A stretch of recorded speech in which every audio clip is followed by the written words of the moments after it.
কোথা চালাটা যা সহ্য করার মতো না, মাঝে মাঝে 2-3 দিন পানি খাইয়াও থাকতে হয়।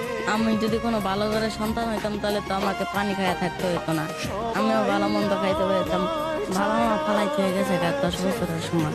বাবা একটা বিয়ে করছে আর মা গেছে অন্য ছেলের থেকে। কি খেয়ে থাকো তুমি? কোথা চালাটা যা সহ্য করার মতো না, মাঝে মাঝে 2-3 দিন পানি খাইয়াও থাকতে হয়। আমি যদি কোনো ভালো ঘরের সন্তান হইতাম তাহলে তো আমাকে পানি খাইয়া থাকতে হইতো না, আমিও ভালো মন্দ খাইতে পারতাম। কেউ গরু মাংস খাইলে, কেউ ভালো কিছু খাইলে আমারও তো খাইতে ইচ্ছা করে, কিন্তু আমার ওই ভাগ্যটা নাই। রাস্তায় তো আমি থাকি, জানি রাস্তায় জীবন কত কষ্ট। এক বেলা খাইতে পাইলে আবার 3 বেলা খাইতে পাই না, আবার এক বেলা খাইতে গেলেও 1,20,000 টাকা খাইতে হয়। কিন্তু মা তো মায়ের ভাগ তো আর কেউ রাখতে পারে না। মা বাবা যতটুকু আদর করে খারাপ হইলেও অতটুকু তো অন্য মানুষ আদর করে না, কিন্তু আমার ভাগ্য খারাপ, মা বাবা আমার রেখে গেছে।